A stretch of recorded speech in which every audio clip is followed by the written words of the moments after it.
Bona tarda a tothom. No sé, és estrany parlar sense saber qui parlem, però en qualsevol cas, moltes gràcies per estar pendents, per estar aquí. Gràcies per aquest espai també, sobretot a RAM pel canal de difusió que ens estan ajudant, i a les persones que l'han organitzat també. És un interès que sorgeix al final de l'estima d'alguns per aquesta terra de Colòmbia i per poder generar una connexió entre Catalunya i Colòmbia que expliqui una miqueta i ajudi a entendre més enllà de les fronteres d'aquest país què està passant, què podem fer i com podem entendre què està succeint ara mateix a Colòmbia. Abans de res també volia aprofitar per agrair als casals que s'han connectat a la xerrada, que són 9, un munt. Hay 9 casas de juventud o casas sociales conectados en Catalunya a esta charla. Primero és Cal Tamarari de Sant Cugat, també el Casal Popular Desperta Ferro de Reus, el Casal Popular La Metxa a Ripoll, el Casal Popular Boira Baixa a Manlleu, l'Ateneu Popular Rocaus a Sallent, l'Ateneu Popular La Feixa a Navàs, la Baula Ateneu Cooperatiu a Lleida, l'Ateneu Popular Pedreguer a Alacant i el Casal Popular d'Onda a Plana Baixa. Són 9 casals a tots països catalans. Voy a empezar presentando a las personas que van a estar con nosotros hoy. Primero de todo presento a Natalia, ella es integrante del grupo de defensoras de derechos humanos Esquema Feminista. También está con nosotros Álvaro Forero, quien fue líder estudiantil y actual militante y asesor de la Unión Patriótica, y Catalina Mora, maestra, sindicalista e integrante del movimiento Alternativa también. Vamos a ver si nos podemos conectar con Vivian González, abogada responsable de derechos humanos de comunes en Cali, que actualmente está en una de las movilizaciones haciendo su trabajo, y pues vamos a ver si podemos contar con ella en algún momento de la charla. Vamos a ir avanzando y ojalá se pueda conectar. Antes que nada, y yo soy Mar Romero, soy periodista catalana de Barcelona y porto aproximadament uns 3 anys, més de 3 anys vivint a Colòmbia. Para empezar, voy a hacer una pequeña introducción a lo que está ocurriendo para aportar un brevísimo contexto a las intervenciones que vendrán después. Colombia está en movilización constante desde el 28 de abril, la fecha en la que se convocó una marcha, un paro nacional. Paro se traduciría como huelga, aunque actualmente se está convirtiendo en una especie de movilización constante. Desde el 28 de abril en contra de la reforma tributaria. Era un proyecto de ley del gobierno de Iván Duque que llegaba en un momento especialmente crítico de pobreza y desigualdad en Colombia, que siempre ha sido estructural, pero especialmente agravada por la pandemia. Esta reforma se retiró. Eso no quiere decir que el problema desapareciera, y pues esto la gente lo sabe bien, y las movilizaciones han seguido desde entonces, agrupando más reivindicaciones, más hartazgos, más protestas, y convirtiéndose en un movimiento que agrupa muchas organizaciones, individualidades, capas de la sociedad colombiana, especialmente también encendidas por la respuesta policial que tuvo el gobierno y la respuesta violenta que tuvo el gobierno de Iván Duque en contra de las protestas. Para repasar muy rápidamente, antes de empezar, las cifras que tengo que buscar, de Temblores, que es una ONG que investiga y hace recuento de violaciones a derechos humanos por parte de la fuerza pública en Colombia. Ya contamos más de 2.100 casos de violencia policial en total, de los cuales 39, 2 todavía en revisión, son víctimas de violencia homicida, es decir, son asesinatos por parte atribuidos a la policía, a la fuerza pública, más de 1.050 detenciones. 30 de las víctimas son también por agresión en los ojos, 130 casos registrados de disparos de arma de fuego y 16 víctimas de violencia sexual. Esto es hasta la fecha 12 de mayo, por lo tanto tenemos que al menos sumarle otra más que de pronto podremos hablar también durante la conversación y que se conoció en estos días. Este es un poco el panorama en el que estamos. Ya paso a dar la palabra pues al resto de personas que en realidad saben mucho mejor que yo qué es lo que está ocurriendo. Y para empezar, me gustaría preguntar también, para que se pueda entender desde fuera, cómo es que se están viviendo las movilizaciones, tanto desde la perspectiva organizativa y política como también personal de cada uno. Ya son 3 semanas de paro nacional, es mucho tiempo, entonces, pues, cómo se han vivido desde su lugar político, pero también personal. Y si quieres, empezamos con Natalia y luego seguimos con Álvaro. Listo. Bueno, hola a todas y gracias, Mar. Yo creo que un poco lo que está pasando en este paro es parecido a lo que pasaba en el 2019, que fue como la otra ola grande de movilizaciones que hubo antes de la pandemia, y es que se ha visto movilizaciones pues muy barriales, muy en las periferias de las ciudades, ya no tan centralizadas, no solo geográficamente, sino también como por grupos políticos o sindicales que eran como los que usualmente agrupaban la movilización. Han sido cosas como más, de una forma más orgánica, más naturales y más hacia el interior, como de la organización barrial. Creo que de ese paro del 2019 surgieron o se fortalecieron muchas redes, de gente que, digamos, no se activaba en sus territorios donde vivían o donde, pues sí, donde vivían principalmente, pues porque uno suele más como estar en el centro, la movida política está más hacia el centro y pues uno suele salir más como con su parche de amigas, de activistas, y no siempre vive cerca. Y, digamos, activar eso en los barrios hace un par de años permitió ver como, venga, yo también me puedo juntar con mis vecinos para estas cosas y no exponerme a irme muy lejos de mi casa y no tener cómo volver.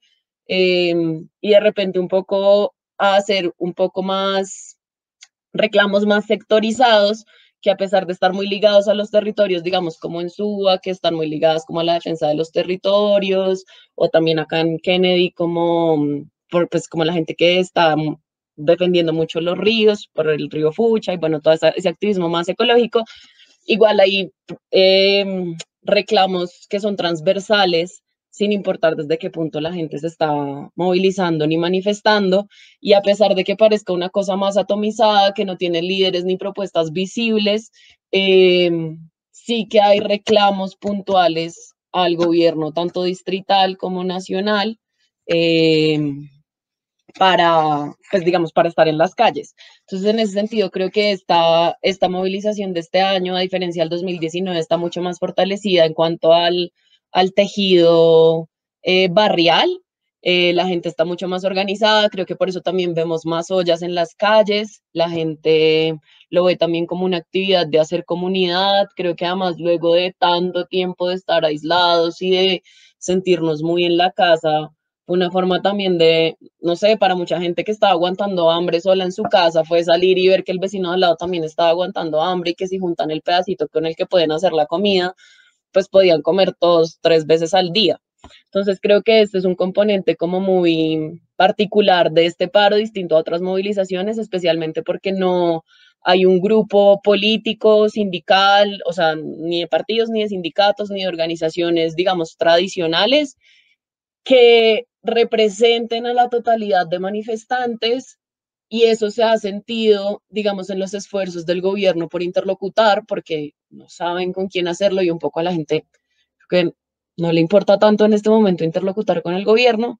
Entonces, creo que tiene ese tinte más popular, más barrial y más de intentar crear redes y demostrar cómo como un poco que esto va más allá de un gobierno, o sí, de un gobierno puntualmente, sino que tiene que ver con algo más estructural, eh, pues de condiciones de acceso a los derechos, y que la gente le está buscando alternativas a otras formas de organización, que ya no se aglutinan ni en partidos ni en sindicatos, sino con el que está al lado y con el que puede construir para tener un poco respuestas más inmediatas a problemáticas que ya llevan muchos años. Me permito una repregunta. Como parte de un esquema de derechos humanos también. ¿Cómo ha sido para ti estar este tiempo pues, pendiente de compañeras de movilizaciones que están ocurriendo prácticamente cada día, ¿no? Como qué lectura puedes hacer desde ahí y qué denuncias también habéis recibido por encima?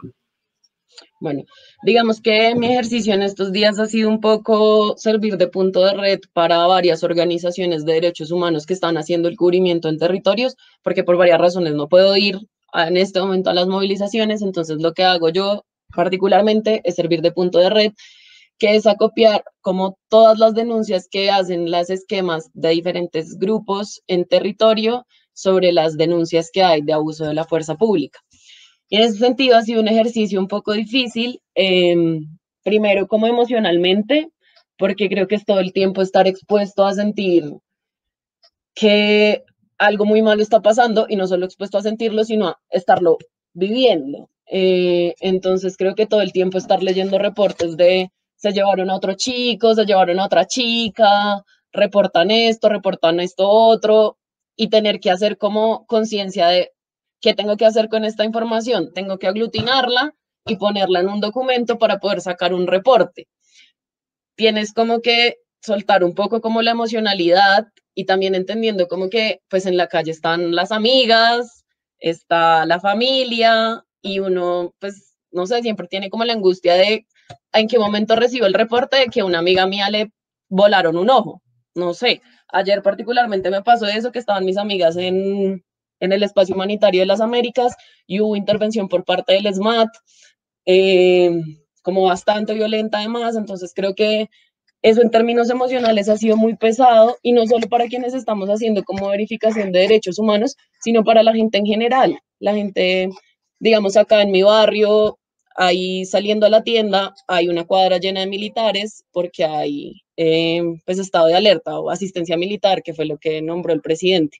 Entonces la gente que igual probablemente algunas no tengan ni idea o no quieran involucrarse emocionalmente con el paro, tienen que salir a la tienda y aguantarse a ver un militar con un arma enorme mientras van a comprar un tomate.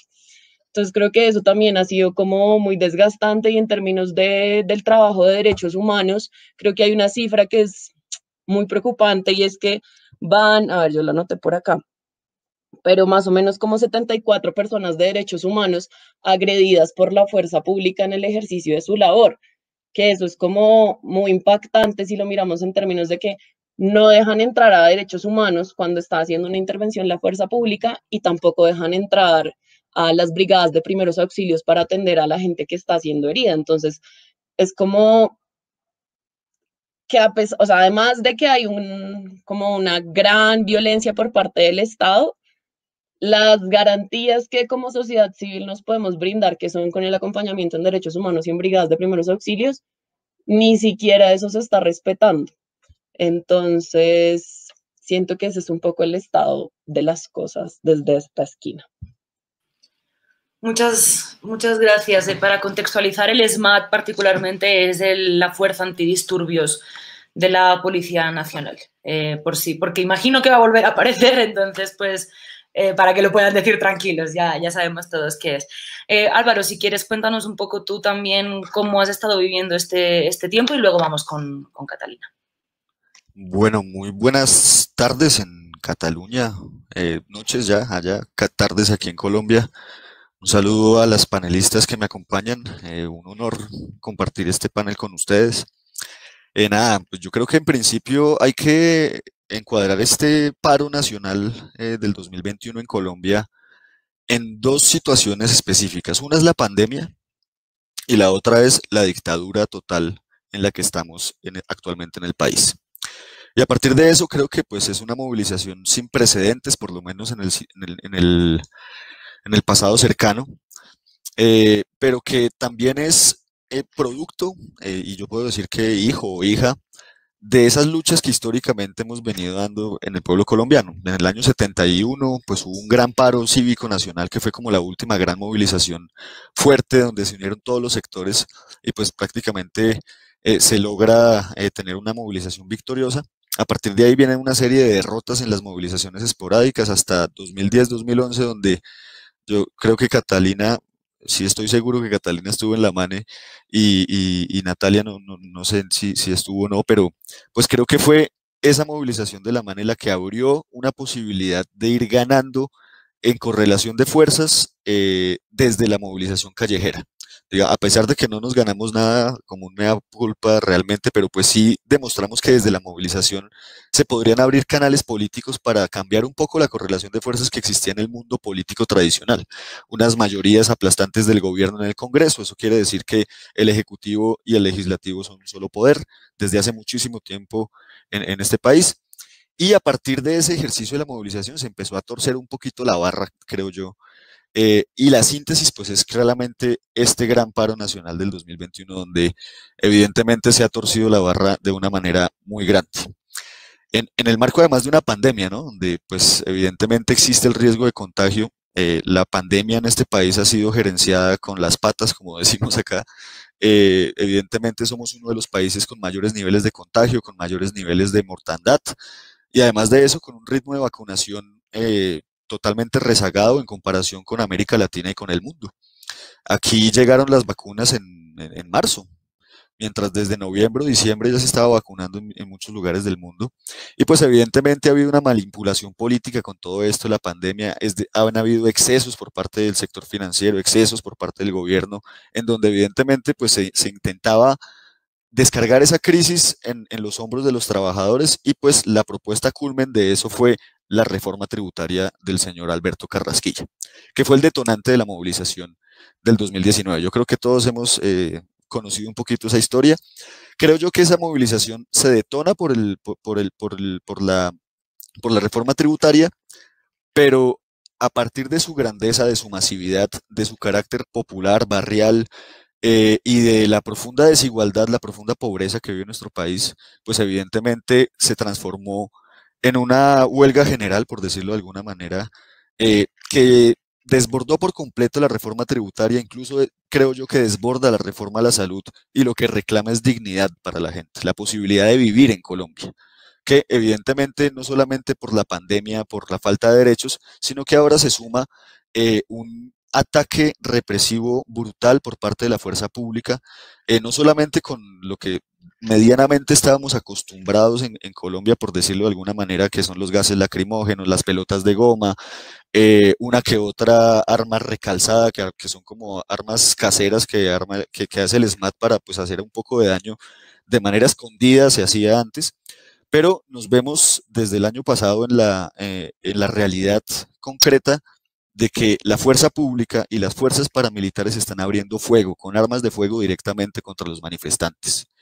Vimos cómo en Bogotá en el 2019, en octubre, la fuerza pública asesinó a 13 personas, manifestantes indefensas desarmadas con armas de fuego, sobre lo cual aún no ha habido pues mayores avances en las investigaciones, y vemos cómo pues evidentemente esas cifras que nos mostrabas al principio de esta charla pues demuestran que hay un tratamiento de guerra a la movilización social en el país, en donde además es una cuestión que no se condena ni por los medios de comunicación ni por el alto gobierno, es aupada, digamos, incitada, es felicitada por parte del alto gobierno, dicen que están cumpliendo con su deber, que están defendiendo su vida, que tienen derecho a usar las armas contra los manifestantes, y pues creo que ya la cerise sur le gâteau, dicen los franceses, la cereza sobre el pastel, es la salida flagrante y a plena luz del día de personas civiles armadas en unas camionetas de lujo que claramente pues son paramilitares que están abriendo fuego contra los manifestantes, abrieron fuego en Cali contra la primera línea en varios puntos, se atrevieron a abrirle fuego tanto la policía como los paramilitares a la minga indígena. Eso, según el derecho internacional de los derechos humanos y el derecho internacional humanitario, es un crimen de lesa humanidad y en ese sentido pues podría tener competencia directa en este momento la Corte Penal Internacional para sancionar estos temas. Es decir, creo yo que personalmente nunca había visto una represión de esa magnitud. Yo llevo, digamos que casi que toda mi vida, tengo 31 años y por lo menos 15 o 16 he estado vinculado a la movilización social desde la universidad, siendo dirigente estudiantil, posteriormente siendo dirigente social, por decirlo de alguna manera, vinculado a la política, y nunca en mi vida, y hablando con compañeros que llevan mucho más tiempo en la militancia, nunca se había visto una represión tan brutal y tan directa por parte del Estado. Yo me estoy extendiendo mucho, creo que coincido con Natalia, la sensación personal es de una angustia tremenda de estar informado de que cada vez son más muertos, de que cada vez son más heridos de bala, de que cada vez son más ataques de paramilitares a la movilización. Y pues creo que esto va a seguir así y pues necesitamos es de la ayuda de ustedes internacionalmente para tratar de parar esa matanza que se está dando en este país. Gracias, Álvaro. Aprovecho este momento también para decir que se pueden hacer preguntas, podeu fer preguntas a través de Twitter amb el hashtag Solidaritat amb Colombia. Entonces, pues también al final estaremos recibiendo esas preguntas seleccionadas por nuestros ayudantes y para que también podamos dejar un espacio con esto. Us invito a participar, segur que teniu moltes preguntes i que potser no cobrirem tots els temes que voleu saber, per tant, qualsevol cosa, escriu per Twitter. Catalina, tú me habías comentado también que como maestra, no solo como sindicalista, que también estás recibiendo también mucha de esta información, teniendo muchas conversaciones con madres, padres, alumnos. También quería preguntarte cómo ha sido esto para ti, de nuevo repetir, ¿no? ¿Cómo estás viviendo estas movilizaciones, tanto desde tu lugar político como desde tu lugar también personal? Bueno, primero, hola, agradecer en extenso no solamente a quienes estamos hoy acá como en este diálogo, sino a ustedes por este ejercicio tan necesario, digamos, tan importante en este momento de crisis, pues por el que estamos atravesando. A Natalia y a Álvaro, un abrazo muy grande, porque independiente desde donde estemos, pues sabemos que los dolores que nos están atravesando son los mismos, ¿no? Entonces, nada, yo, digamos, antes de hablar un poco cómo ha sido esta lectura desde lo sindical y desde el ejercicio mismo de la enseñanza, yo quisiera decir como varias cosas. La primera es que, bueno, claro, nos recogemos en que hay un miedo generalizado, todo el tiempo estamos en atención a lo que va a pasar, ya con lo que sucedió anoche, seguro ahorita lo hablaremos, a propósito de la desbordada y angustiante violencia sexual contra nuestras amigas, compañeras, hermanas y defensoras de derechos, pues creo que ya da cuenta de que definitivamente esta gente no tiene límites y está dispuesta a todo, ¿no? Digamos, como que lo que nosotros y nosotras sabemos en nuestras militancias de hace algunos años queda de pleno completamente, digamos, como una verdad absoluta para la gente que no ha militado y que no tiene una formación en esa cultura política que algunas de nosotras y nosotros sí. Lo que ha venido pasando es aterrador, creo que sobre eso podríamos hablar un montón. Nosotras hemos tratado de acompañarnos, de establecer redes de cuidado, de apoyo, pero es desbordante, digamos, que por más que hagamos ejercicios de cuidado, estamos desbordadas emocionalmente y sé que los compañeros, pues obviamente también, esto no es ajeno a nadie, pues en este territorio y afuera, pues. Lo que quería decir frente a eso también es que es paradójico porque es parte de la misma relación y es que también hay un sentimiento generalizado de la necesidad del cambio. Sí, digamos que coincido con la lectura que hace Natalia en el sentido de aquí hay una multiplicidad, se abrió, digamos, en esa concepción del sujeto político único al que seguro algunas veníamos como tan acostumbradas, una lectura exclusiva de una perspectiva única de ese sujeto político, lo que nos muestra no solamente esta movilización, esta creo que ha sido como la muestra fehaciente, pero en general, un poco es lo que hablaba Álvaro, las organizaciones y los movimientos y las puestas prácticas en las movilizaciones de esta multiplicidad de subjetividades políticas, pues efectivamente abre la concepción. Yo siento, y esta es una lectura que hemos venido como trabajando con algunas compañeras y compañeros, es que la clase trabajadora hoy está en su máximo esplendor, en su máxima forma, digamos, práctica, esas reivindicaciones políticas que nos atraviesan desde muchas perspectivas, ¿no? Que no solamente es un tema, digamos, propiamente de la explotación asalariada, sino que atraviesa todas nuestras confrontaciones y las contradicciones, digamos, con este sistema. Entonces creo que hoy, paradójicamente, también asistimos a un momento en la región, claro, pero en el que Colombia venía un poco rezagada, y aquí también hay que decir algo que me parece a veces es injusto, y es que ¿dónde está Colombia en el panorama, pues, de las luchas latinoamericanas? Pues es que Colombia, así como otros escenarios, otros países de la región, pues ha sido víctima de una guerra sistemática y deliberada por parte de las élites de la oligarquía, en la que nos hemos visto sumidos durante más de 70 años, ¿no? Nosotros hemos vivido los episodios quizás más dolorosos, y esto no es una competencia, ¿no?, en cifras, pero más dolorosos en términos de ser, por ejemplo, quienes estamos hoy en este panel, una generación que no conoce qué es la paz. Alguien me decía hace un tiempo, pues que ustedes hablan con una naturalidad de lo que pasa en Colombia que uno queda absorto, o sea, uno queda aterrado de escucharlos. Ustedes hablan de muerte, violación, asesinato, tortura, como si fuera, oiga, me compré unos zapatos. Y es precisamente producto de toda esta lógica de guerra y toda la lógica, digamos, de competencia entre las mafias que hay en el país, la que nos hace hoy entender que lo que estamos asistiendo es claramente un momento histórico. Yo me recojo en lo que planteaba Álvaro. Y quiero, digamos, como para darle paso a la siguiente parte de la pregunta, también precisamente hacer énfasis en esto, y es que asimismo nosotros y nosotras quienes estamos hoy, bien sea desde las casas por las razones que sea, o que hemos estado en las calles de manera itinerante, o que están de pleno en la calle dispuestos a todo, somos la generación de la paz, ¿no? Nosotros hemos venido desde donde la hayamos luchado y desde donde la hayamos entendido, ¿sí? Pero claramente quienes hoy están en la calle estamos, o digamos, estamos en la lógica de disputarnos el futuro en Colombia, de disputarnos la posibilidad de vivir acá. Sí, porque es que lo que ha venido pasando también es este imaginario colectivo en el que se nos niega la perspectiva, el sueño, el futuro, construir nuestras propias vidas acá y soñar con morir en este territorio. Entonces, lo que hoy está en disputa es tan grande que a veces como que también se nos dificulta un poco pensar, oiga, bueno, y de aquí para allá, ¿qué vamos a hacer? Pero claramente hoy en las calles, hoy en las formas de movilización, en esta nueva estética, porque me parece que hay una nueva estética reivindicativa, pues claramente hay una multiplicidad de reivindicaciones, pero hay una disputa central que es la disputa por la vida, y por la vida en Colombia, ¿sí? Entonces creo que eso marca un rumbo diferencial con respecto a otros momentos históricos y políticos también de movilización y lucha. Álvaro mencionaba la MANE, también está el paro agrario, está todo lo que significó rodear el acuerdo de paz particularmente con las FARC, pero creo que hoy claramente estamos ante la explosión de esas múltiples formas de la clase trabajadora que dicen hasta aquí fuimos, o esto es ya, o aquí tiene que pasar algo porque ya no podemos más.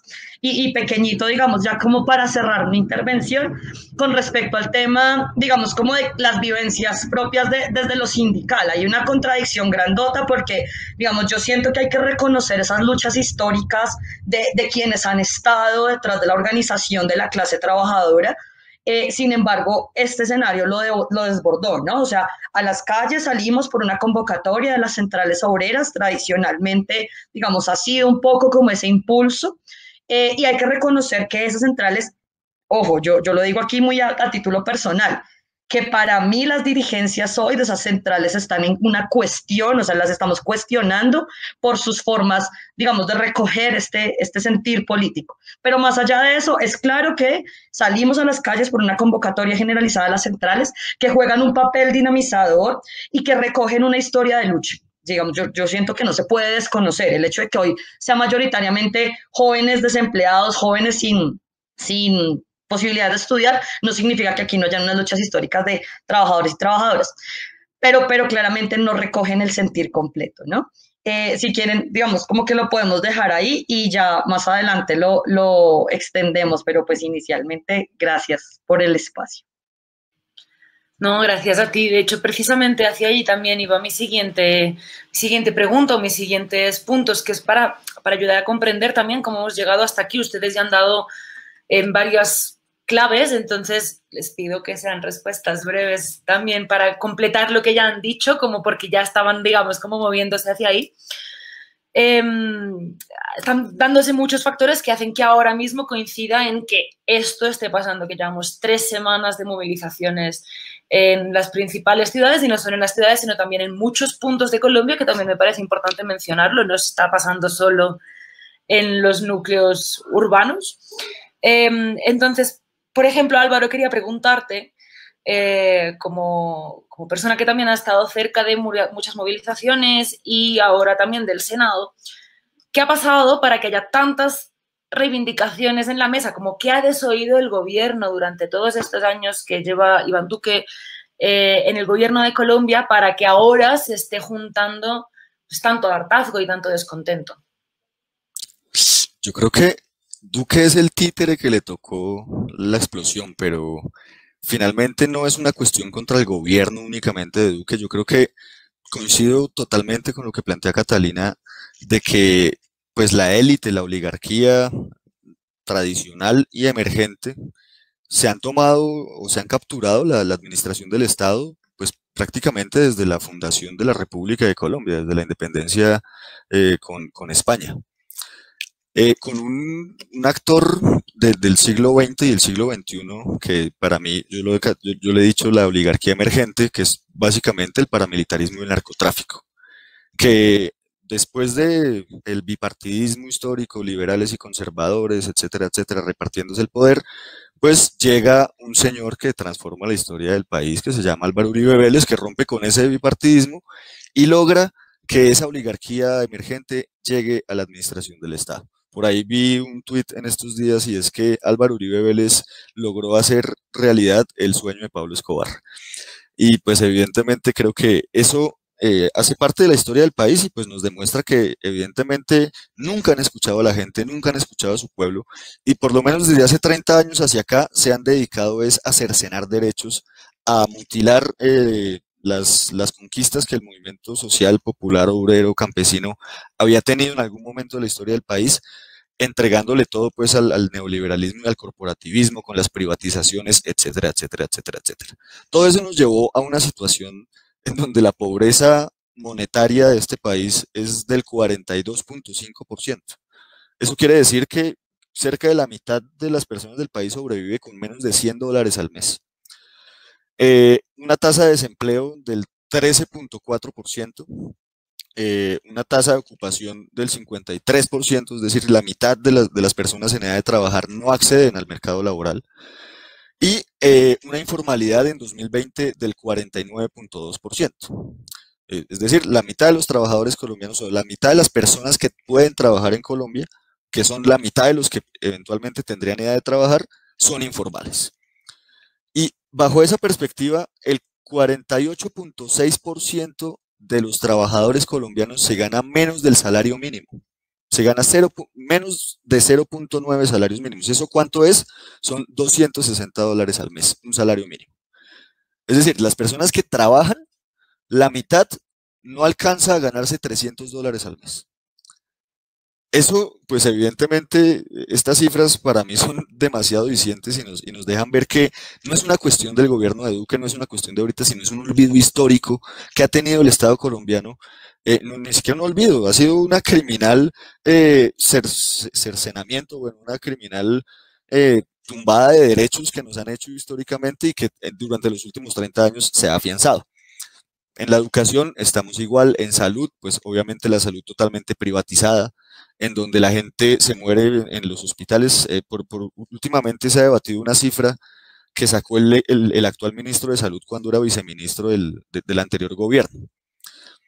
Porque pues finalmente entre Duque y Santos, pues la única diferencia real es el tema de la paz, porque finalmente el modelo económico es el mismo y siguen defendiendo el mismo modelo económico. Ese tuit decía, bueno, esa cifra que había sacado el señor ministro decía que en Colombia se habían muerto cerca de 2 millones de personas por enfermedades previsibles y curables durante la vigencia de la Ley 100, que es la que reformó el sistema de seguridad social en el país. Es decir, este sistema de salud exterminó prácticamente a la segunda ciudad más importante del país, que es Medellín, que tiene más o menos 2 millones y pico de habitantes. Además de eso, el tema de la pensión. Tenemos una cobertura pensional del 25% y con gente con pensión y hay un 25% adicional de ayudas del Estado, que son pues realmente ayudas ínfimas, son demasiado pequeñas. Son 80.000 pesos cada 2 meses. Eso quiere decir que son que $10 al mes, más o menos, que lo que le da de ayuda a las personas mayores que deberían estar pensionadas. Es decir, que el 50% de las personas mayores de 60 años en este país no tienen ningún tipo de prestación, ni pensional ni del Estado. Están a la deriva. No hay vivienda, no hay trabajo, bueno, etcétera, etcétera, etcétera. Creo que esa falta de garantía de derechos es lo que ha hecho que la gente pues diga basta y se echa a la calle a exigir un nuevo modelo de país, un nuevo modelo de desarrollo y pues evidentemente bajo la excusa, digo yo, coloquialmente hablando, la excusa de la reforma tributaria, sumado a lo que ha traído la pandemia, que es una suprema miseria y una suprema hambre en nuestras clases trabajadoras, pues evidentemente si el 49% de los trabajadores es informal, eso quiere decir que el 49% de los trabajadores sobrevive al diario. Y por lo tanto en la pandemia pues no podían trabajar, todo esto se junta y hace que explote en el 2021 pues este gran paro nacional que ya nos ha costado mucha sangre y muchas lágrimas, pero que creo yo que ha sido una movilización victoriosa. O sea, nos bajamos a Alberto Carrasquilla, nos bajamos la reforma tributaria, estamos a punto de bajarnos la reforma a la salud, estamos a punto de bajarnos al señor Molano, la fuerza pública no tiene nada de credibilidad. Creo yo que para conjurar el paro es necesario que se baje también la cúpula militar. Es decir, ya hemos ganado varias cositas, nos han matado muchos también, nos han herido a bastantes, nos han sacado muchos ojos, nos han violado muchas mujeres. Creo yo que es necesario hacer mención de la violación que se desconoció ayer, que creo yo que, pues bueno, las compañeras tienen un poquito más de voz para hablar de eso que yo, pero creo que es necesario ponerlo acá porque sin duda la agresión a las mujeres ha sido una cosa sistemática, no solamente en este paro, en el conflicto armado, pero evidentemente este paro ha sido mucho más visible a nivel internacional y creo yo que hay que seguir visibilizándolo para que sigan acabándose estas cosas. En resumen, el descontento es muy grande, la situación del país es tremenda, o sea, yo no sé sinceramente, los datos no me dan para saber cómo vivimos los colombianos, con qué dinero vivimos los colombianos. Evidentemente, pues hay otros dineros que no se cuentan dentro de la economía formal que hacen parte de nuestra economía real. Hace poco hubo una comisión de expertos tributarios que vino al país y dijo que curiosamente los estratos con menos ingresos económicos mensuales son los que más rentas de capital tienen por bienes inmuebles. Entonces uno dice cómo las personas que tienen pocos recursos, que no ganan mucho mensualmente, tienen plata para comprar un inmueble y vivir de la renta del inmueble. ¿De dónde sale esa plata para comprar esos inmuebles? Esa es la pregunta que hemos hecho últimamente. Evidentemente creemos, yo sí creo personalmente que es del narcotráfico. El narcotráfico mueve muchísimo dinero en este país, en el mundo, y pues obviamente Colombia es un país conocido internacionalmente por ese asunto. Creo yo que todo eso se conjura y explota en el 2021 y pues evidentemente yo coincido con las compañeras diciendo que ha desbordado el espectro organizativo de los sindicatos de la izquierda tradicional, pero coincido también con Catalina en que la legitimidad de los discursos es evidente. Es decir, yo creo que la gente, con esto termino, desde el Congreso, yo trabajo con la bancada alternativa, somos la minoría, aunque avanzamos un poquito en comparación con el anterior periodo, seguimos siendo la minoría. Pero creo yo que el reconocimiento que ha hecho la gente de la bancada alternativa, más allá de los partidos, es evidente. Se reconoce un Iván Cepeda, se reconoce una Ida Bella, hasta un Gustavo Petro, un Gustavo Bolívar, se reconoce las vocerías oficiales que hoy tiene el Comunes, como dirigentes sociales, como dirigentes políticos y gente que representa a la gente común y corriente, a los que hablan de la paz, a los que hablan de los derechos, a los que siempre han estado en el debate político con el establecimiento y con la oligarquía, tanto tradicional como emergente, y creo que eso es palpable en este momento y que además es un momento donde todo el mundo está llamando a la unidad. Ahí termino, qué pena por la extensión, pero es que no estamos en un cambio de época, sino no estamos en una época de cambio, sino en un cambio de época. Y es muchas cosas lo que está pasando por mi cabeza y en el país, disculpe. Sí, no, yo te entiendo, creo que a todos nos pasa un poco lo mismo y creo que precisamente porque a todos nos pasa un poco lo mismo, mejor respetemos los tiempos para que todo el mundo tenga un poquito de desborde.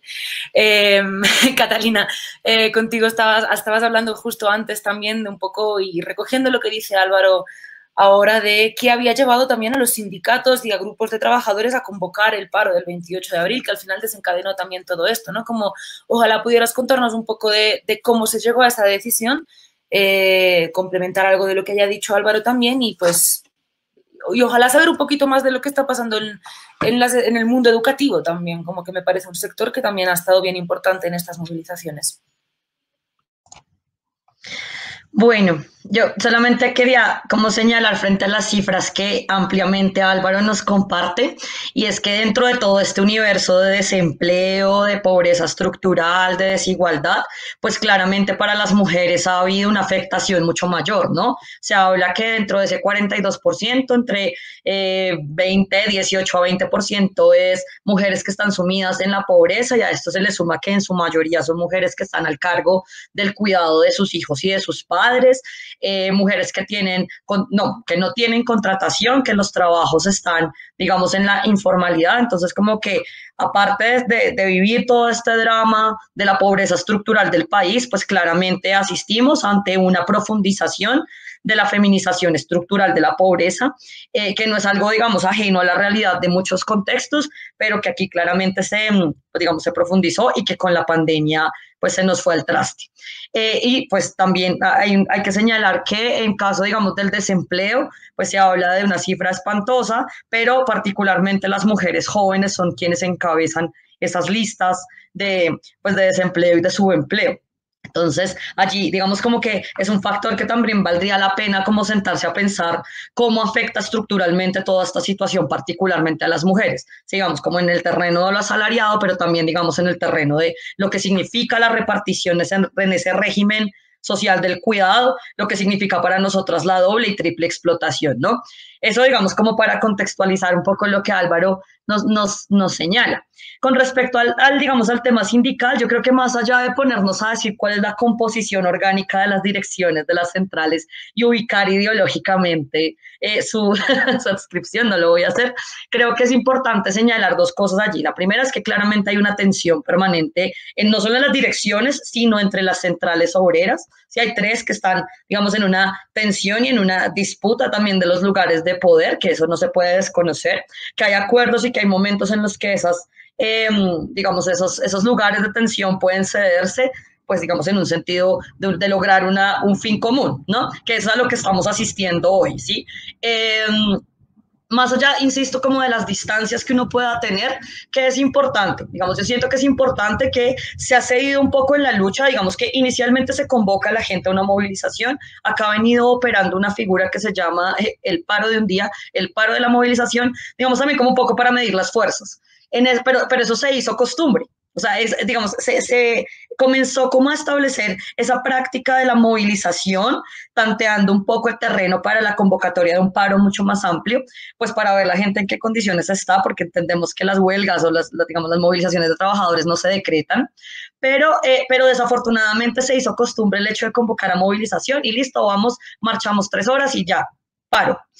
Esa práctica o esas formas, digamos, esas formas o esas expresiones particulares de las trabajadores y trabajadoras, pues han generado un rechazo no solamente, digamos, del conjunto de la población, sino también incluso en las bases sindicales, ¿no? Y tiene una lectura, eso se puede leer desde muchas perspectivas. Yo solamente quiero decir que con respecto a eso uno podría decir que también hay un agotamiento generalizado de la clase trabajadora frente a esos repertorios, digamos. Con respecto a cómo estamos releyendo, que es lo que me parece importante, cómo se está releyendo, entonces se plantea la convocatoria del 28, se sale a la calle el 28 y luego me parece a mí que es un reculazo que le costó un poco a esas centrales y fue convocar acciones virtuales. Vamos que cuando las centrales obreras convocan a esta a esta, digamos, como este, no sé cómo decirlo en otro término, para echarnos para atrás, pues la gente masivamente dice, no, nosotros no le vamos a copiar a esto, y siento que un poco eso permitió un desborde, digamos, de acción política en las calles. Eso, algunos sectores de las centrales obreras y de las dirigencias sindicales lo releyeron y lo están, digamos, como poniendo también en debate en esa tensión por el poder. Y ahí vamos. Importante señalar una vez más que no son los mecanismos aglutinadores de quienes están hoy en las calles, que representan una parte de los trabajadores formalizados o los trabajadores contratados, que no son, pues en este país no superamos el 4%, así que uno dice, realmente aglutinador no, pero es importante reconocer, digamos, que hay un ejercicio de lectura, de posicionamiento y de relectura también de algunos sectores dentro de esas dirigencias sindicales, ¿sí? Importante también señalar, me parece que hace parte de una gran, no quiero utilizar la palabra coalición porque eso ahorita nos está trayendo problemas, pero digamos un gran frente democrático que está en disputa de cara a las elecciones, y creo que eso lo podemos dejar para el siguiente bloque de lo que viene, pero que sí está en disputa para pensarnos de aquí en adelante en el terreno electoral. Ahí están ubicadas las centrales obreras y creo que gran parte de su dirigencia podría, digamos, caminar hacia el fortalecimiento de ese gran frente democrático en disputa, digamos, electoral. Ahora, con respecto digamos, al espacio propio de la enseñanza, yo soy maestra de escuela y también soy docente universitaria, y pues son terrenos distintos, ¿no? Y me voy a quedar como exclusivamente en el aspecto escolar. Allí hay varias cosas. Yo siento que, bueno, la derecha nos ha usado como caballito de batalla históricamente, aquí usan el caballo de batalla que les sirva en el momento, pero les gusta cabalgar sobre, yo hago parte del sindicato, digamos, mayoritario, que hace parte de una de las centrales obreras más grandes, que se llama FECODE, que es la Federación Colombiana de Educadores. Y hago parte asimismo de su regional en Bogotá, que es la Asociación Distrital de Trabajadores y Trabajadoras de la Educación, que es la ADE. Entonces, allí digamos como que quiero señalar que la derecha ha usado tanto a la ADE como mayoritariamente a FECODE como el caballo de batalla en los últimos años a propósito de dos lugares, ¿sí? Entonces, ¿qué quieren hacer? Señalar, estigmatizar y, digamos, violentar de cualquier forma políticamente a quienes nos organicemos y nos sindicalicemos, ¿sí?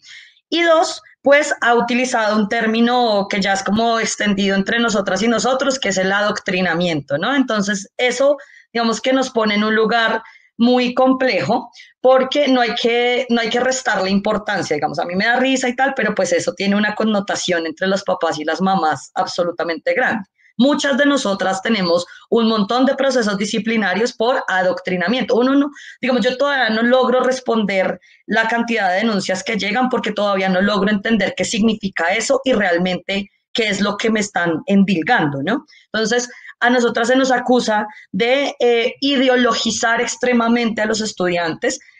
Ideologizar puede ser cualquier cosa que vaya en contra del establecimiento, ¿no? Entonces, o más bien, ¿qué pretende? Pues quitarle la carga política, ética, pedagógica a los maestros y maestras, y sobre todo quitarnos ese terreno de confianza ganado entre nuestras comunidades. Entonces, desvirtuar la figura del profe, de la profe, es quitarle ese reconocimiento social y que las comunidades nos empiecen a tener miedo, pero sobre todo que las mismas comunidades sean quienes nos señalen qué es lo que viene sucediendo. Entonces la derecha ya no tiene que operar de una forma como tan específica. Sigue sucediendo, en las regiones siguen matando a nuestros compañeros, en los lugares más apartados siguen asesinando profes, pero ya no es el único mecanismo. Ahora la misma gente es la que nos rechaza y es la misma gente la que dice, mira, tú exclusivamente habla de esto. Y digamos, es un sentir, de lo personal, a mí me parece complicadísimo tramitarlo, pero es un sentir generalizado. Digamos que hay un triunfo, si se quiere, ideológico en general en el mundo del capitalismo, ¿no? Pero particularmente sobre unos sectores muy específicos. Ahora eso súmales, pues si eres feminista, el triple, o sea, te caen bombas. ¿Qué hemos hecho? Sin embargo, porque ya ahí con esto termino. Sí, ¿qué hemos hecho? Lo que hemos hecho es fortalecer los espacios de diálogo y asamblearios con los papás, las mamás, cuidadores y cuidadoras. Hemos logrado, digamos que este paro también nos ha posibilitado retomar esos lugares de diálogo. La pandemia nos tiene un año lejos de nuestros niños y niñas y obviamente de sus familias, pero hemos logrado encontrar puntos de, digamos, como de juntarnos con los papás y las mamás, ¿sí? Con todo lo que eso ha implicado. Nos confrontan, nos regañan, bueno. Entonces, eso ha sido importante. Y dos, lograr como recuperar ese lugar social, ese lugar de aportar en experiencia, ese lugar en aportar saber y sobre todo ese lugar en aportar experiencia organizativa, que creo que es lo que hoy está demandando las expresiones que están en la calle. Entonces, ahí lo dejaría mientras. Muchas gracias. Quiero volver sobre uno de los temas que hablábamos, especialmente con Natalia también, y es que sabemos que la violencia policial no es la primera vez que ocurre, la violencia de la fuerza pública no es la primera vez que ocurre en Colombia. Entonces me gustaría preguntarte también de qué maneras ha operado este tipo de represión y este tipo de respuesta en contextos de movilizaciones en los últimos años en Colombia por parte de la fuerza pública. Bueno,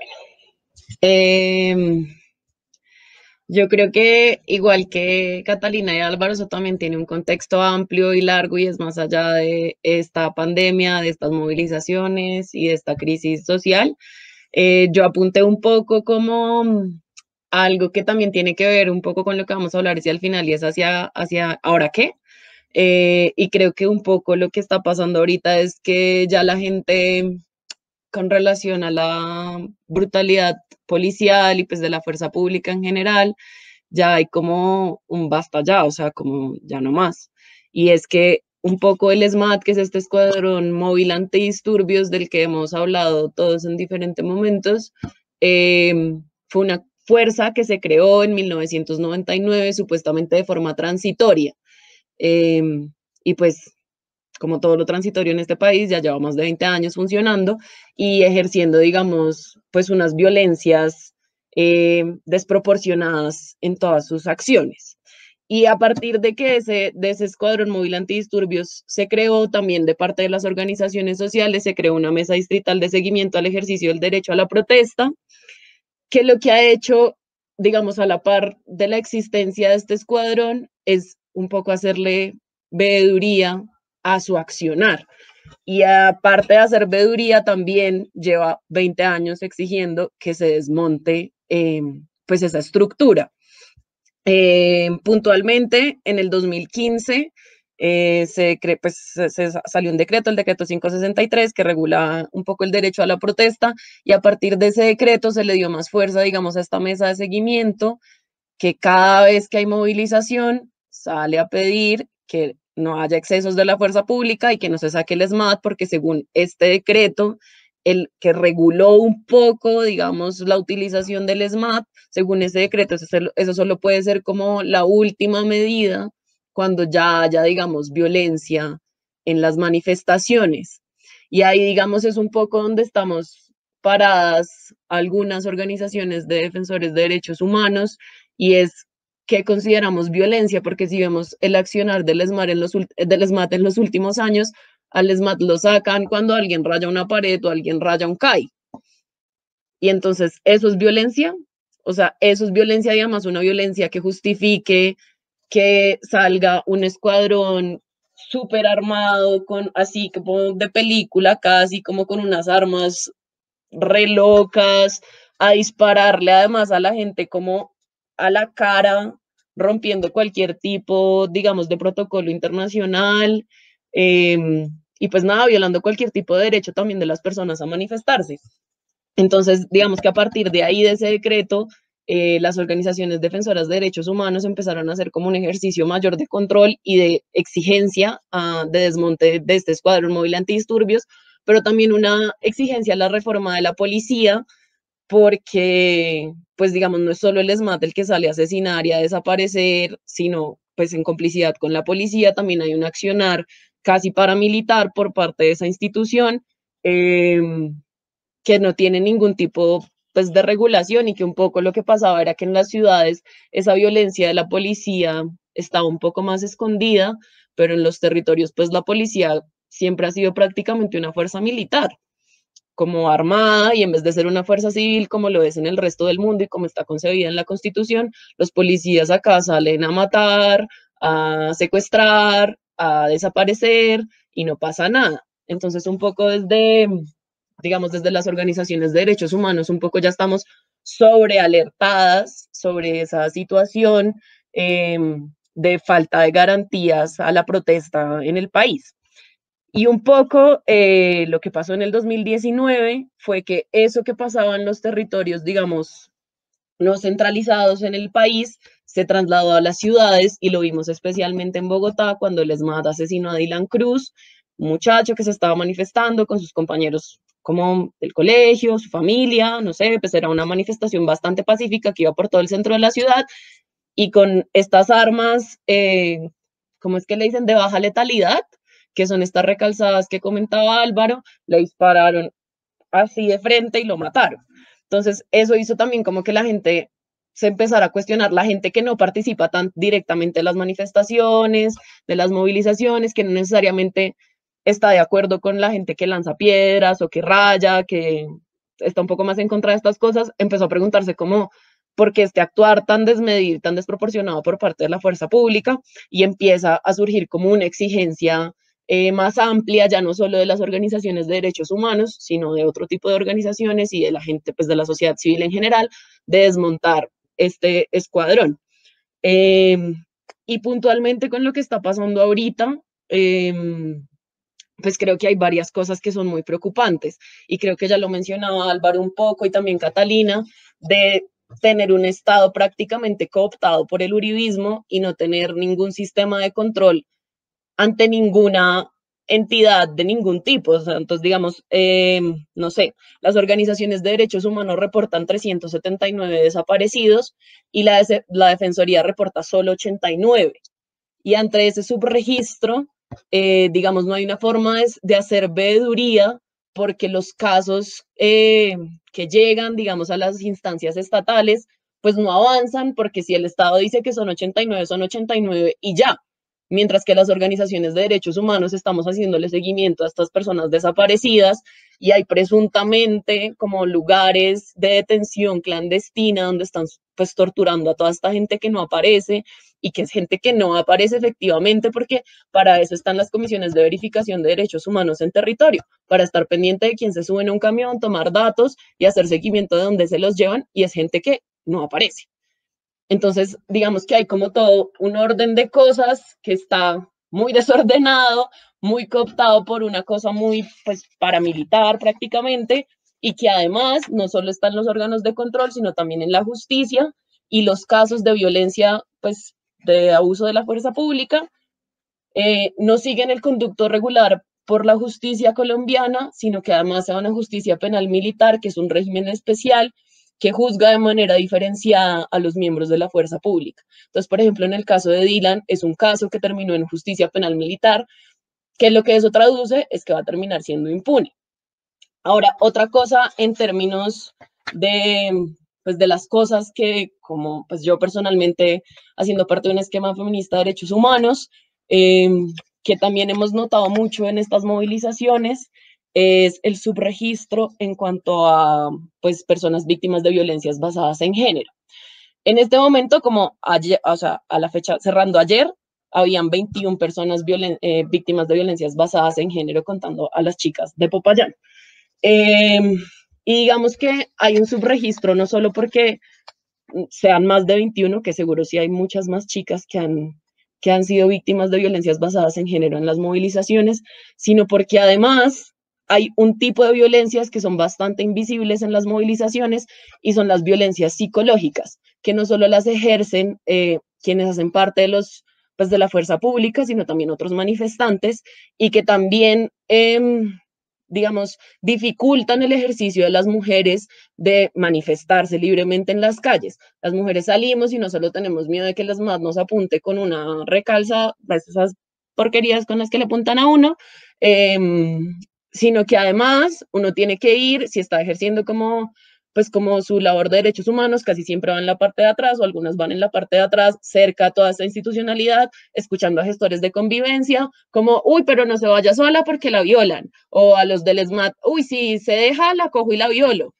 Todo el tiempo, además de la presión de tener que escuchar que van a intervenir, que va a llegar el ESMAD con aturdidoras, que te van a gasear, tienes que estar escuchando que te van a violar, que te van a desaparecer, y ese es un tipo de violencias que no se registra en, digamos, en los informes de violaciones a los derechos humanos.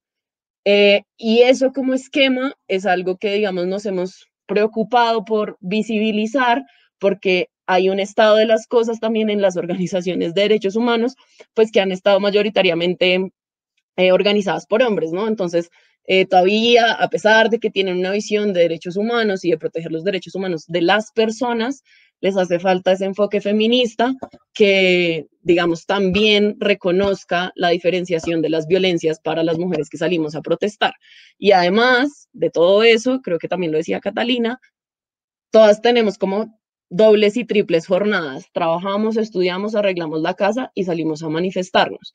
Y eso en las calles también genera un agotamiento que es como, pues, mayor, y eso es algo que también creo que ha sostenido el paro y han sido las mujeres y un poco la transformación en la estructura de los cuidados, el sacar las ollas a la calle.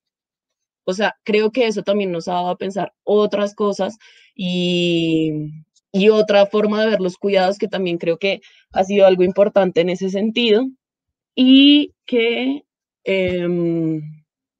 pues que nos ha permitido también visibilizar otro tipo de violencias, que son, por ejemplo, las violencias económicas de las mujeres que tienen que salir a manifestarse haciendo dobles y triples jornadas y que además se tienen que exponer a estas violencias psicológicas que les mencionaba y a que haya un subregistro. El caso de la chica en Popayán fue una cosa muy violenta, pues, porque además esta chica alcanzó a hacer un live mostrando cuando se la estaban llevando 4 agentes del ESMAD, y en este momento la situación es súper compleja, no solo para su familia, sino también para las defensoras de derechos humanos que en Popayán están acompañando la denuncia, porque el papá de la chica hacía parte de la policía y tienen amenazada a toda su familia y a todas las personas que están rodeando el caso en este momento. Entonces, digamos que en términos de la situación de derechos humanos, hay como una acumulación de violaciones al derecho internacional humanitario, pero ya, o sea, más allá de la normatividad, de las leyes, de lo que pueda o no exigir la ONU o no sé quién, creo que ahí es simplemente como un, no sé, como un desprecio total por la vida que se muestra no solo en los policías y en el ESMAD que nos apunta con armas directo a la cara, sino que además pues se muestran las políticas pues regresivas que este gobierno intenta implementar a cada momento. Para contextualizar, otra cosa que se me ocurría a mí como de cifras del ESMAD, ahora que te escuchaba hablar, Natalia, se le registran según el CINEP, que es una organización aquí colombiana, 43 ejecuciones extrajudiciales desde su creación hasta 2019, como para que también tengan esa cifra presente en Colombia, un país donde 89 desaparecidos es poco. Bueno, entonces pasando a la última pregunta, y por favor les pido que sean breves porque hay algunas preguntas, entonces hay varias preguntas que son muy interesantes también, entonces si pueden ser lo más breve posibles, por favor, para pintar por encima como qué va a pasar ahora, qué creen que va a pasar ahora y qué va a dejar este paro también para Colombia, muy, muy brevemente. Empezamos con Álvaro, perdón, yo ahí sin dar la palabra. Gracias. Dale. Bueno, esa es la pregunta más difícil porque para una situación tan compleja como la que estamos viviendo actualmente es muy, muy difícil ver la perspectiva, pero yo me atrevería a tirar algunas ideas tendientes a, primero, decir que, pues evidentemente, esta movilización ya es victoriosa. Como lo dije ahorita, nos tumbamos una reforma tributaria, nos tumbamos el ministro de Salud, estamos a punto de tumbar, yo creo que ya está hundida la reforma a la salud, digo yo que se ganó algo del tema de matrícula cero que desde hace 10 años en la MANE con Catalina estábamos exigiendo y 10 años después vinieron a acordarse después de una pandemia. Ese es el tipo de reivindicaciones, pero bueno, se ganó. Eh, ¿Qué nos falta? Yo creo que pueden haber algunos comodines ahí para bajarle un poquito el volumen a la movilización y que no nos sigan matando, que eso es lo fundamental. O sea, decir, esta movilización es victoriosa, bájese al ministro, por favor, de guerra, al ministro de defensa, el señor Molano, bajar la cúpula militar y entrar en una discusión frente a la renta básica de emergencia, que creo yo que pues evidentemente es un reclamo de la gente que no tiene que comer, que no, incluso en las barricadas, en varios puntos de bloqueo de la primera línea, muchos pelados y peladas, muchachos y muchachas que están ahí resistiendo, decían que estaban comiendo mejor en el paro que en sus casas, porque pues evidentemente la hambruna y la desigualdad y la pobreza en este país está disparada y esa renta básica de emergencia podría ser una fórmula bien interesante para poder so- tratar de que la gente sobreviva y reactivar un poco la economía. Además que sería una victoria bien importante también de esta movilización. Pero a partir de eso también hay que abrir varias discusiones. Creo yo que también es un avance el asunto de que se reactivó el diálogo con el ELN. Yo no sé si eso tenga algo que ver o no con la movilización, pero pues fue en ese marco y pues están por lo menos reactivando un poco el diálogo entre el Estado y el ELN. Y creo yo que, pues, a partir de esto nos queda exigir también, además, la implementación completa del acuerdo de paz firmado entre el Estado colombiano y las FARC en La Habana, donde ahí, pues, básicamente se pueden resolver muchos problemas de lo que incluso se está viendo ahorita en el paro. Yo creo que puede haber, o no, no puede haber, tiene que haber una comisión que se encargue de esclarecer la verdad de todo lo que pasó ahorita. O sea, ¿por qué? Porque finalmente esto tuvo un cubrimiento internacional grandísimo donde se dieron cuenta en vivo y en directo cómo nos estaban matando. Cosa que ha sido escondida por el gobierno, que ha sido legitimada por el gobierno, que ha sido escondida y legitimada también por los medios de comunicación, obviamente por las cúpulas militares, ellos están cumpliendo con su deber y los paracos que salen a darle bala a la minga y a los manifestantes en Cali y en Pereira, pues son ciudadanos indignados. Entonces yo sí creo que la comunidad internacional, tanto desde los derechos humanos como desde las institucionalidades, deben poner el ojo sobre Colombia y ayudarnos a esclarecer lo que pasó ahorita.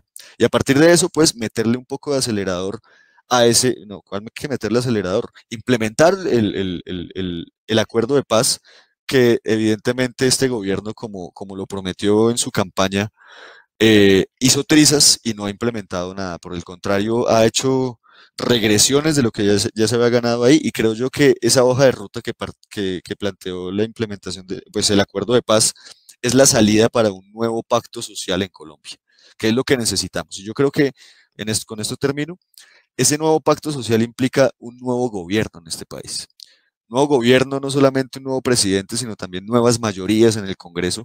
Y creo yo que en este paro se ha ganado un poquito más de conciencia en eso. Por lo menos hemos visto quién está y quién no está realmente con la movilización, con el paro, con la acción directa, por decirlo de alguna manera, con la primera línea. ¿Quiénes son los que salen tibiamente a decir, ay, no, venga, por favor, con florecitas mientras nos están dando bala en las calles?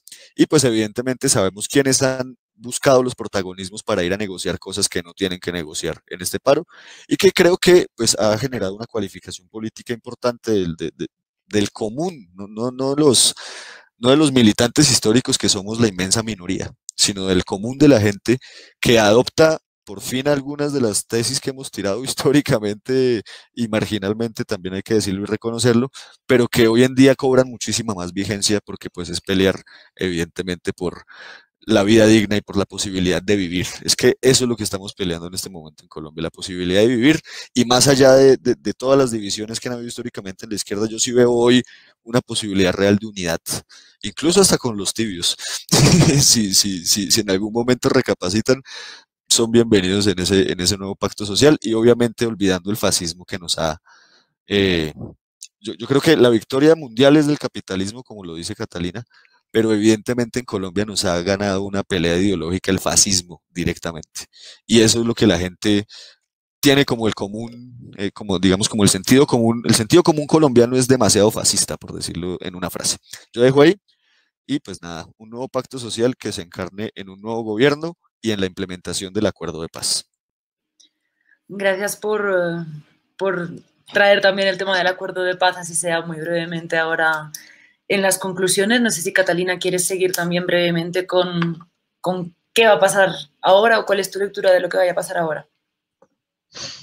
Bueno, yo, como para no repetirnos, creo que hay un elemento que es importante. A mí me parece complejo decir que hay algo positivo cuando en la calle pues matan gente, ¿sí? Cuando pasa lo que sucedió ayer en Popayán y todo esto. Pero bueno, siento que hay algo importante y es que se retoma esa experiencia y la confianza de lucha, ¿no? Creo que este pueblo tan golpeado y tan, digamos que en la memoria colectiva, con estos olvidos selectivos que hemos tenido que hacer para sobrevivir, el hecho de que la gente hoy esté en la calle dispuesta a defender lo que hemos mencionado ampliamente hoy, la vida, los derechos y demás, es ganar, digamos, en esa experiencia y en esa ruptura con el discurso que tenemos tan interiorizado, que es el miedo a organizarnos y es el miedo a salir a defender nuestros derechos. Entonces creo que hoy el pueblo colombiano de una manera heroica ha ganado en experiencia y ha ganado en confianza propia frente a la defensa de sus derechos. Eso hay que señalarlo también. Creo que, insisto en el punto con el que arranqué la intervención, el reconocimiento de esa multiplicidad de subjetividades políticas nos pone no solamente a esos sectores que Álvaro mencionaba como esa izquierda tradicional, pues también a repensarnos, sino que también le da a la gente la posibilidad también de confiar y creer en sus propias dinámicas de organización, y creo que eso es válido completamente y hay que poner ese, el diálogo, pues, y decía una amiga en estos días, la metodología apropiada para podernos sentar a ver de qué manera juntamos experiencia, perspectivas de organización, juntamos reivindicaciones y pues le hacemos para adelante. Creo que otro elemento, además de lo que señala Álvaro con respecto a la implementación, yo no diría completa, la implementación, porque eso de tres patas tiene como medio tobillo. Entonces, creo que la implementación del acuerdo de paz es fundamental. Allí está la hoja de ruta, claramente, de cómo podemos salir del atolladero en Colombia.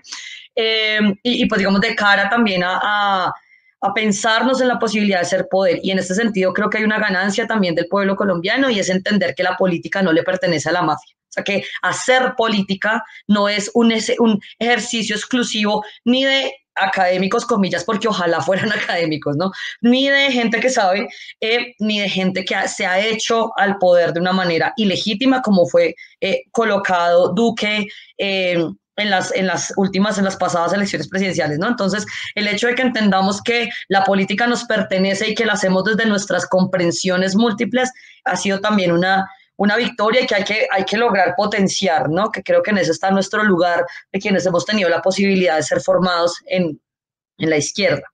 Y un elemento final, y creo que sin este, y ya también Natalia y Álvaro lo han señalado ampliamente, pero no me puedo ir sin decirlo, es que claramente no nos sentamos a negociar si no hay al menos una apertura formal de investigaciones, no solamente a los, y perdón la expresión, no solamente a los idiotas que han salido a disparar, porque en última son idiotas útiles, sino claramente a quienes han dado la orden, ¿sí? Y eso es conocido internacionalmente, pero quien da la orden aquí tiene nombre propio, es Álvaro Uribe. Quienes ejecutan esas órdenes están en los mayores, digamos, en términos de la jerarquía del gobierno, están ubicados en todas las dimensiones que ustedes quieran, desde los ministros hasta gobernadores y alcaldes, han ejecutado las órdenes directas de Álvaro Uribe, pero además de eso, los rangos y la jerarquía militar y de las fuerzas deben ser investigados. Entonces creo que para una apertura real de un diálogo hoy hacia una transición de un ejercicio democrático de país, deben abrirse las investigaciones a quienes dieron la orden de asesinar,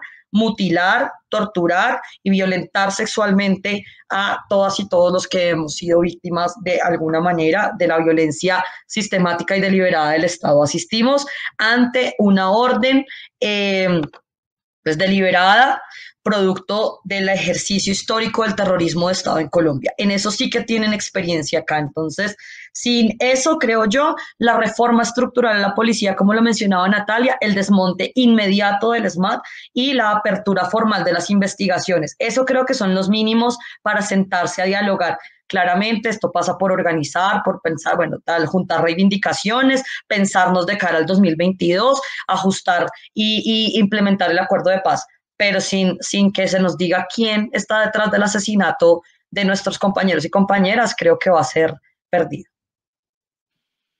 Muchas gracias, Catalina, por esta intervención. Y Natalia, si quieres para cerrar también, de nuevo recuerdo que brevemente, ¿qué puede pasar a partir de ahora? Bueno, nada, yo comparto como todo lo que ya han dicho Catalina y Álvaro, especialmente como que es necesaria la implementación integral de los acuerdos de paz, como que ahí hay una pues ruta muy importante para salir de acá. El desmonte del ESMAD que tiene que ser inmediato, o sea, si no es ahora que hemos visto la brutalidad de esta gente, ¿cuándo? Creo que esa es como una condición que debe mantenerse firme para poder dialogar con el gobierno. Y lo otro que yo creo, o sea, más allá del escenario electoral, pues que claramente ya empieza a entrar en juego porque es el otro año estamos en elecciones, creo que hay que, algo que, pues, bueno que queda en medio de todo es el fortalecimiento del tejido barrial y digamos del poder popular que se ha tejido en los diferentes territorios y también entre territorios. Digamos que ya habían algunos procesos organizativos en las Américas, pues como en Techotiva, en Suba, en Engativá, y en diferentes lugares de Bogotá y en otras partes del país también, pero creo que digamos que la visibilidad que han tenido todos esos procesos a raíz del paro han permitido crear redes de solidaridad entre varios de estos procesos organizativos y han permitido que la gente encuentre, digamos, otras formas alternativas del poder. Creo que una cosa que para mí ha sido como súper importante y súper linda de ver ha sido la fuerza que han tenido las ollas comunitarias, porque han sido lugares de encuentro para los barrios y para las familias y de entender la solidaridad, digamos, desde las acciones y de entender como que, pues nada, es una frase re cliché que todo el mundo está repitiendo ahora, pero en realidad solo el pueblo salva al pueblo y no importa quién gobierne, quién gane las elecciones el otro año, si gana la izquierda, pues obviamente podríamos tener muchas mejores garantías, pero creo que es en el poder popular que se está tejiendo en este momento en los barrios que está el verdadero cambio y que hay una verdadera alternativa como para una vida diferente en Colombia. Muchas gracias. Voy a aprovechar que estabas justo hablando de eso para dar voz a algunas de las preguntas que nos han hecho por Twitter. Creo que van a ser 2 o 3 para cerrar como no dentro de mucho rato porque pues allá también empieza a hacerse tarde. Una de las preguntas precisamente que nos estaban haciendo es qué organizaciones no sindicales o no tradicionales o no de la izquierda que entendemos como tradicional están movilizando en las calles y creo que justo tú lo estabas empezando a apuntar aquí con el tema de los barrios, por ejemplo, aunque hay muchísimas otras organizaciones, o sea, podemos hablar de muchas cosas y quería pues aprovechar para trasladarte esta pregunta a ti, ya que estabas empezando a hablar de eso, que es un tema igual que ha salido recurrente en todas las intervenciones.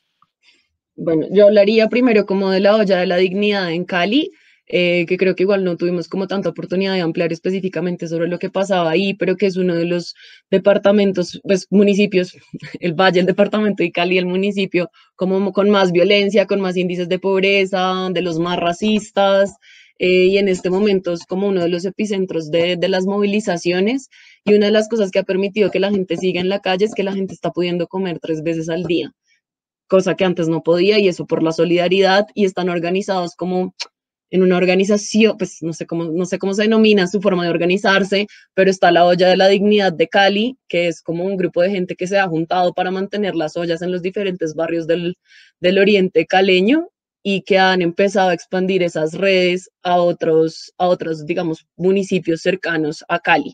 Entonces, la Olla de la Dignidad creo que es una como de las organizaciones que está manteniendo este paro. Creo que están también como pues los chicos y las chicas de los escudos azules, que son la primera línea, la gente de las brigadas de primeros auxilios, que ahorita mismo pues está haciendo como sale de sus guardias en las clínicas, hospitales y cae como a los plantones para atender heridos, a estar pendiente, no sé, varias redes de abogadas, colectivos, pues eso, como de gente que está prestando sus servicios de forma solidaria. Eh, y creo que también, pues no sé, como en los barrios, creo que es una cosa mucho más orgánica, la gente no está tan, digamos, estructurada de una forma que se pueda nominar como organización, pero creo que pues los barrios básicamente son los que están manteniendo el paro. Y ya, ¿y qué más quiere hablar? Quería aprovechar precisamente en este momento también para hablar de la minga, ¿no? Que creo que es algo que no es tan... ¡Ay! Y yo me cerré la cámara. Perdón. Creo que es algo que no es tan familiar para gente de fuera de Colombia. Y me voy a equivocar explicándolo, pero en cualquier caso es una movilización que surge de organizaciones indígenas, especialmente en este caso con todo lo que pasó en Cali, del Cauca, concretamente también del norte del Cauca, el Consejo Regional de... Bueno, no voy a decirlo, el CRIC. En cualquier caso, yo creo que eso es un modelo de organización bien distinto también al que estamos acostumbrados a conocer como izquierda tradicional y que se basa también, bueno, y que ha tenido muchísimo poder, muchísima presencia, apoyo en este paro, pero también en otras movilizaciones nacionales, en otras movilizaciones concretas de los pueblos originarios, o sea, como... Y son organizaciones que se basan también en otros tipos de jerarquías, otros tipos de diálogos, otros tipos de discusiones, y es bien interesante de conocer. Y pues complementando un poco lo que decía Natalia, creo que en la pregunta que pasaban por Twitter preguntaban como de qué naturaleza tienen, ¿no? Como se me hace difícil también responder eso, pero siento que en general hay una tradición autogestiva muy grande en Colombia que va más allá de escuelas políticas, tradiciones, etcétera, como que siento que hay veces que ni siquiera eso es tan importante en algunos espacios, pero que donde lo importante es la autogestión, ¿no? O sea, estas brigadas, estas ollas, esto que estaban los escudos azules, ¿no? Son gente que se pone de acuerdo con un propósito común y que se autogestionan sus recursos, sus decisiones horizontalmente. Entonces, como que eso es algo, siento que es algo que hay muy en común con estas organizaciones que no son sindicatos o organizaciones tradicionales de la izquierda, digamos. Voy a pasar a otra pregunta, perdón, yo sé que quería responder Álvaro, pero podemos seguir esto en Twitter porque hay un hashtag, porque las nuevas tecnologías nos permiten hacer esto. Hay una pregunta que me parece especialmente importante, que es si la represión policial desmoviliza o hace crecer la movilización en el contexto actual que se está viviendo. No sé si alguno de ustedes, los que no sea Natalia, quiere tomar la respuesta.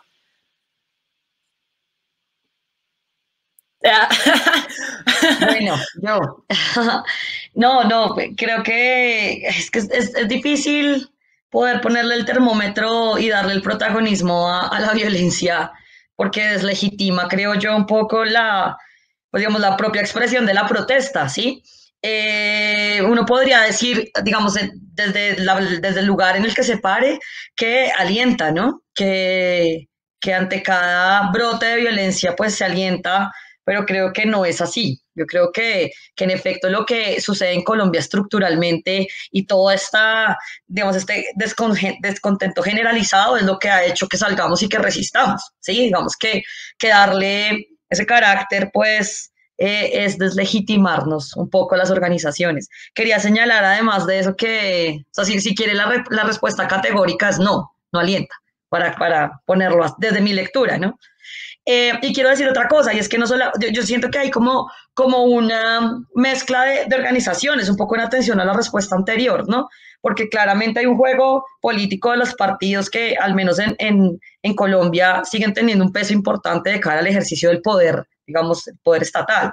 Pero también es importante señalar que las organizaciones como la Minga, que no solamente, digamos, tienen una estructura horizontal y demás, sino que tienen una tradición de reivindicación y de lucha por el territorio, que tienen una tradición fundamental para ponerles en contexto, porque es hermoso además, ¿sí? El sentido de caminar la palabra en defensa de nuestros derechos y de nuestros recursos es algo que realmente atraviesa toda nuestra visión de mundo y de defensa de los derechos, pero que han enseñado, digamos, en muchos sentidos a pensarnos pues el ejercicio de la organización.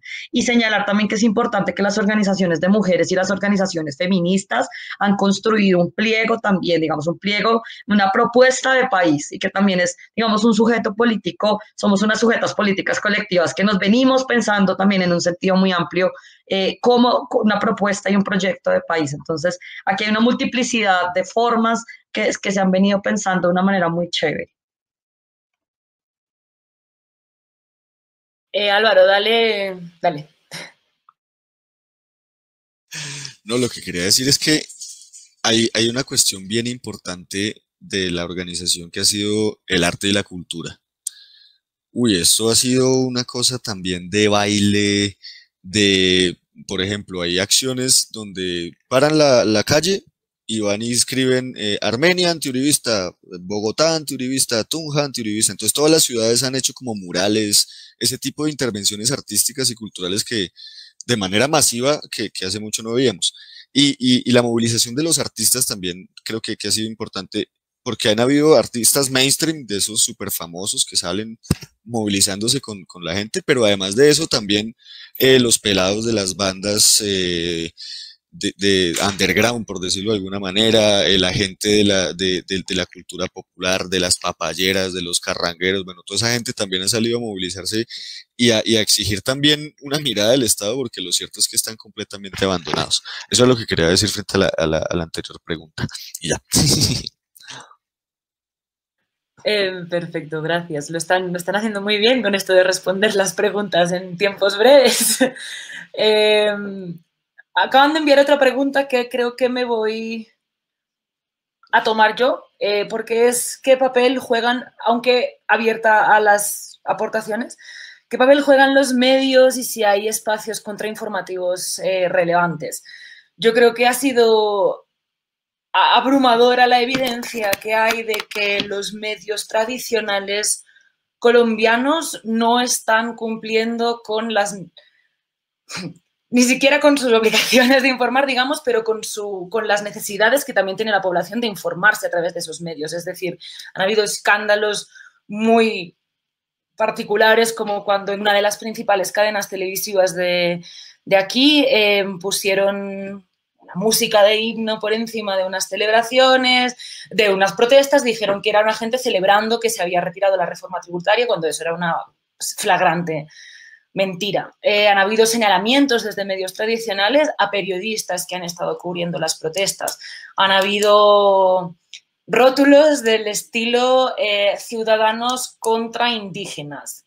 Y la gente pues preguntándose si es que los indígenas no son ciudadanos, ¿no? Como el papel de los medios tradicionales, digamos que para mucha gente aquí no ha sido una sorpresa, ¿no? Como cuál ha sido el rol que están jugando en todas estas protestas, pero lo que me ha parecido, al menos a mí, especial, que claro, tengo mucha menos visión histórica, digamos, ¿no? Eso también es cierto, pero me ha parecido un estallido también de medios, de cómo están aprovechando muchísimas iniciativas que ya existían antes de este paro, de periodismo alternativo, de periodismo contrainformativo, que están creciendo, que están haciendo unas reporterías importantísimas desde los lugares de los hechos, desde Instagram en vivo, desde retransmisiones de Facebook, desde explicaciones de contextos como que también hacen falta, ¿no? No solo la retransmisión de lo que está ocurriendo, sino dar buenísima información sobre qué es la reforma tributaria, qué es la reforma de salud, qué es lo que está pasando con el SMAD, como un montón de información que a mí me ha parecido, bueno, un trabajo de quitarse el sombrero frente a los medios alternativos de aquí. Y no sé si alguno de ustedes pues, quería complementar esto. Podemos luego también nombrar algunos por si les interesa seguirlos o los difundimos luego por las redes también.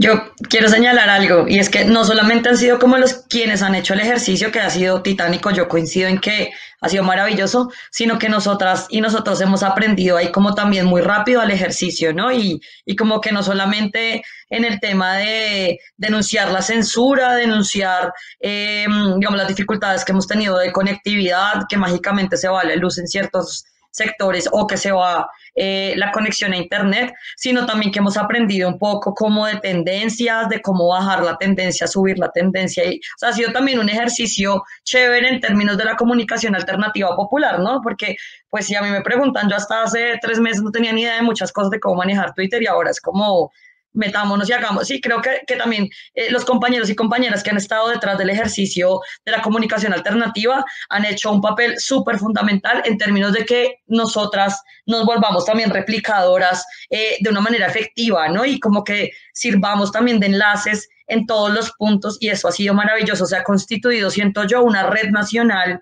en términos de información de primera mano, que claramente pues estamos en un cerco mediático y claramente estamos en un nivel de censura fascista enorme que uno no dimensiona, pero, pero pues que lo hemos hecho y eso ha sido gracias también al proceso de enseñanza en lo inmediato de quienes hacen esta tarea, porque, y acabo aquí para que Álvaro pueda intervenir, estamos ante un fenómeno que también es importante y creo que nos señalamos, y es la descentralización de la protesta. Creo que se ha focalizado en momentos diferentes, pero es que hoy tenemos protesta extendida y eso es maravilloso. Dale, Álvaro, brevemente.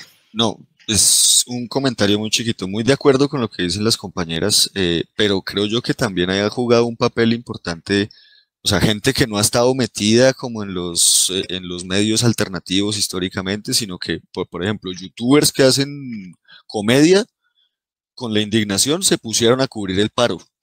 Y eso ha viralizado muchísimo esa cantidad de cosas que evidentemente o sea, sí, los medios alternativos han tenido... Álvaro, se te cerró el micrófono y te prometo que no fui yo. Perdón.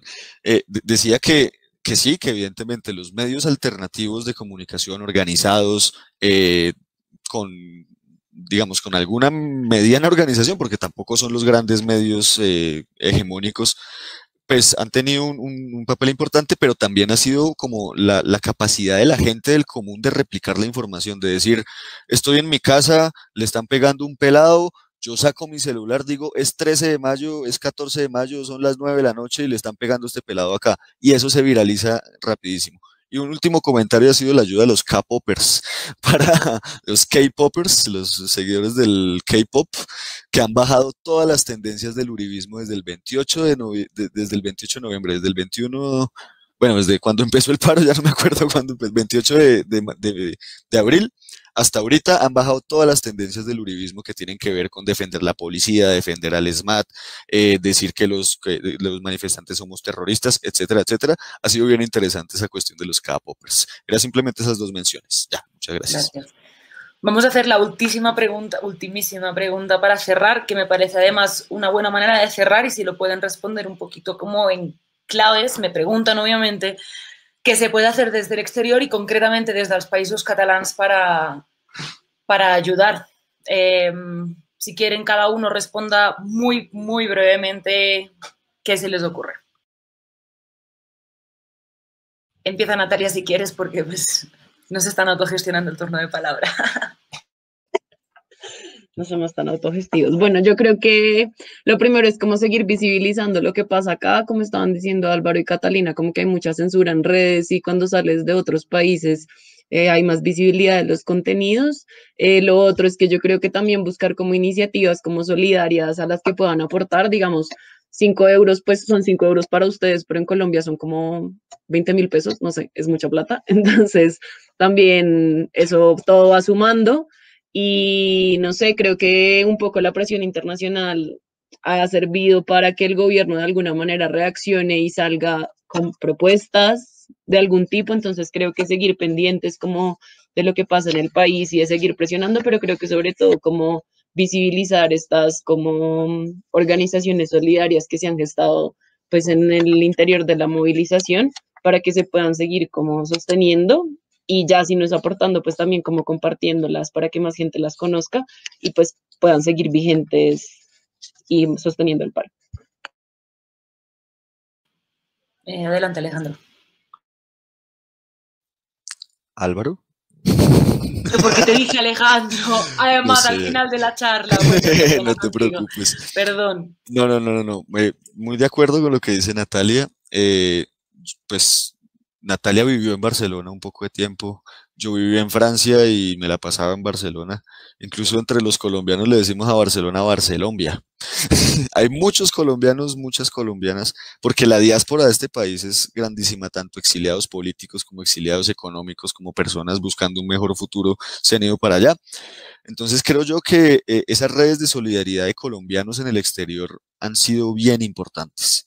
Allá en Cataluña se mueven muchísimo colombianos y colombianas, sede de Colombia en Pau, por allá estuvimos haciendo un foro internacional de víctimas, movilizaciones a cada rato, eso levanta una piedra uno en Barcelona, encuentra un colombiano. Creo yo que es importante apoyarse también de la gente que está allá, que también está movilizada y que está haciendo visibilización. Y además de eso, pues esta gente de la diáspora colombiana también está un tanto organizada, no solamente en Cataluña, en el Estado español, sino también pues por toda Europa y por todo el mundo. Y creo que amplificar las noticias y mostrar la realidad de lo que está viviendo el país, pues es el mayor aporte que podemos hacer. Y finalmente, sabiendo que también aquí hay militantes, poder también tratar de presionar desde las institucionalidades internacionales al Estado colombiano para que pare la masacre.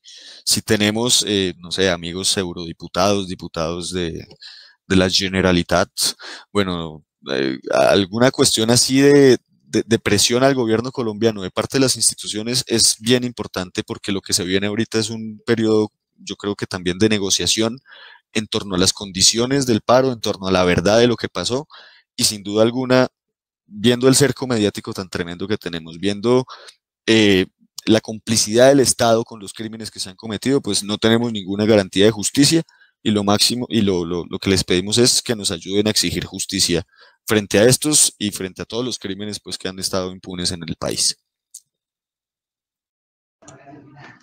Bueno, yo creo que también, digamos, como sumado a lo que plantean Natalia y Álvaro, una campaña permanente como en 3 niveles, lo que se ha venido haciendo, medios, plantones, movilizaciones, digamos, y digamos como muy de pleno a lograr visibilizar la información, que es un esfuerzo bien grande centralizarla, pero que así como tú señalabas al comienzo, Mar, pues hay organizaciones que están en la tarea de centralizar las cifras y de lograr dar, digamos, como información de primera mano. Entonces creo que en esos niveles está importante.